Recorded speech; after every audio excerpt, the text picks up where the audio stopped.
it's hard to see their features. They're tiny, infinitesimal, so small it makes you doubt. But if you meet a Fixie, please don't let their secret out. They take care of our machines, irons, phones, and toasters, MP3s and TV screens, even roller coasters. Without them, clocks stop ticking. Without them, lights go out. But if you meet a Fixie, please don't let their secret out. But if you meet a Fixie, please don't let their secret out. The DVD.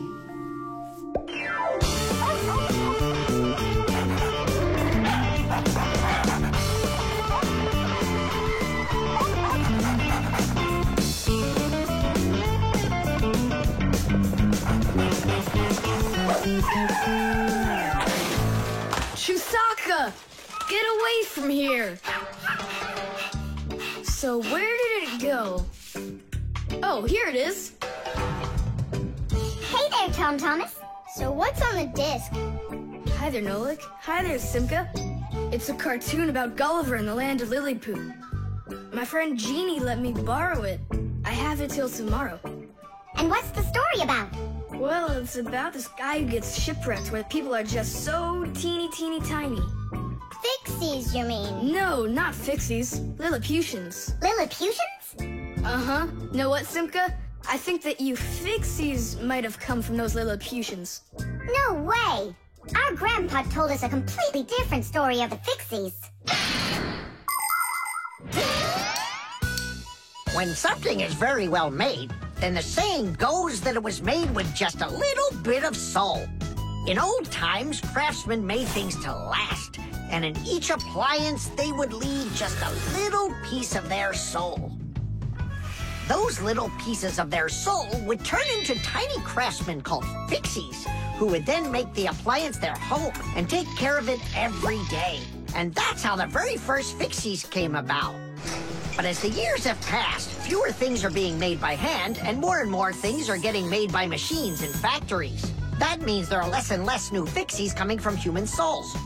Luckily, Fixies can fall in love with each other and have their own family, raising their children and teaching them well, so they'll grow up to become skillful and honest Master Fixie repairmen. So you're mistaken. We're not Lilliputians at all. We're Fixies.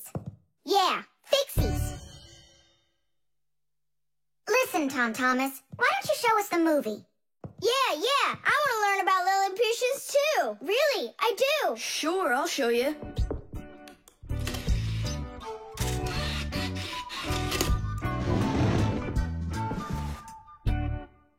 Oh no, what's going on? I broke it, I can't give her back a disc that's messed up. Don't panic. We'll take a look at it. Come lay it down over here.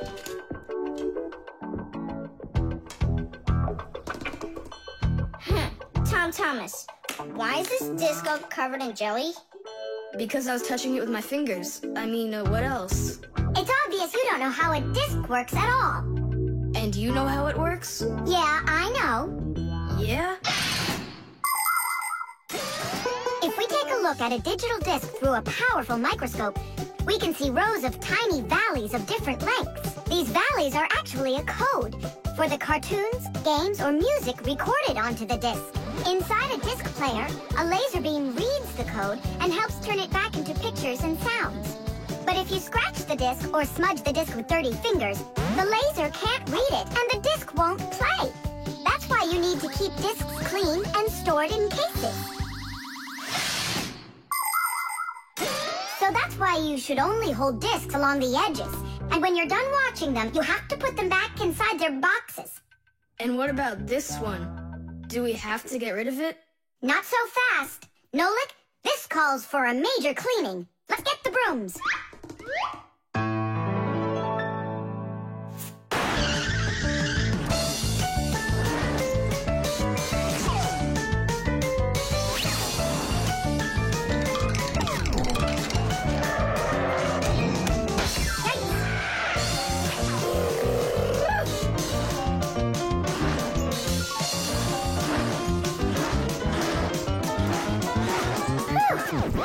Okay, Tom Thomas,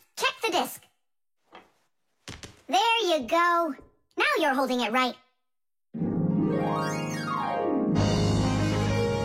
Hooray! The disc works fine. Hooray! Now we can watch the movie about the Lilliputians. Hey, Gulliver, why are you sitting there? You've seen this movie already. I know in what? What? Look at that pile of discs. Where do you need to put them? Huh. In their boxes.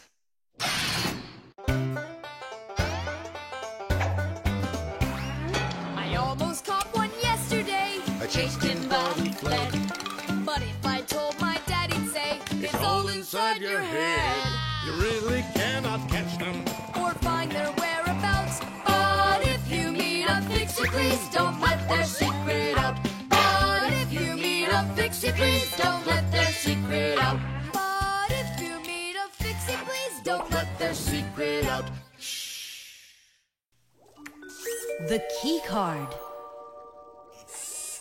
Whoopa! Well, Professor Eugenius, your kennel's back in action. Tidish! Ah, why, thank you.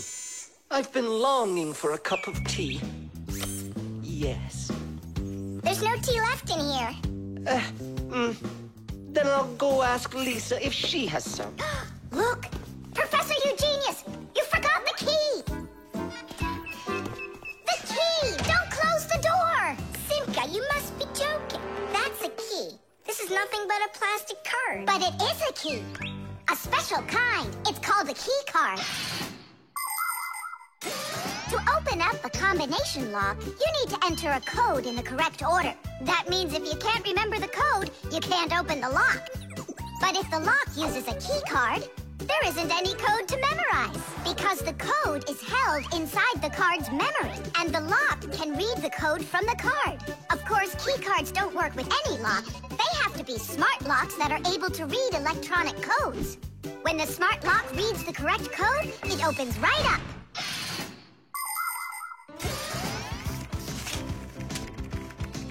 Elisa, do we have any tea here? Of course, Professor Eugenius. Wonderful.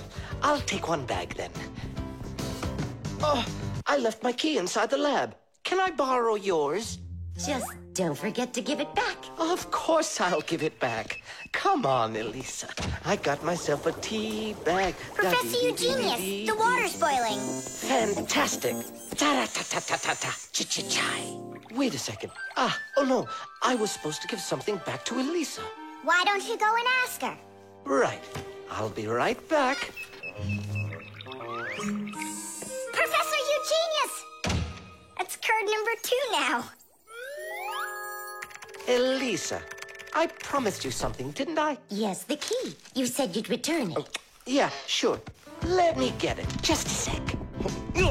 Oh, I locked it in the lab. It's terrible. How will you ever get back into the laboratory now? You see, there is one way, but it's a secret. Would you mind leaving for a couple of minutes?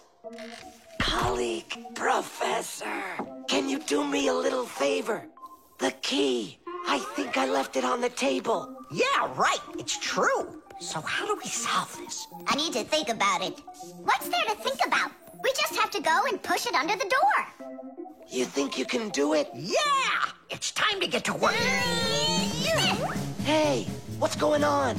Oh, were you just calling for me? Yeah, no, Lisa, not for you. It's so heavy. Do you know where Digit ran off to? Ow! Digit's off somewhere thinking. He's always doing that when it's time to work. Hard to port. Hard to starboard. Way to go, Nolik. Then who were you talking to? Actually... Oh, what's that? Where? What? What was that? Come on, let's try again. Look, do you see that? It's telekinesis. It's the power to transport things with your mind. You are just astounding. Was that done with your mind, too? The door? Yeah, sure. You are a genius. Professor Eugenius is a very talented scientist and a dear old friend of the Fixies. He always helps the Fixies, and the Fixies are happy to help him too. Professor Eugenius let the Fixies set up their school right here at his laboratory. It's hard to imagine a better place for a Fixie school. People from all over the city bring all sorts of things to the laboratory to be tested, from computers, phones, and furniture to food and toys. Professor Eugenius uses his expertise to check the quality of all these different things. To help him carry out his experiment, his laboratory is filled with a variety of tools and machines. Yes, Professor Eugenius is a very smart man, but he can be absent-minded. Lucky for him, he's got us Fixies around. Thanks for everything. Sliding the keycard under the door? That was Simka's awesome idea. But the door opened wide while the card was still on the floor. That's strange. There's nothing strange about it. I'm the one who opened it. How? I climbed in the lock, that's all. Figured out how it worked, and Tadish. Very clever. That's a real Tadish. I guess that thinking before you go and fix something ought to be what we all study next.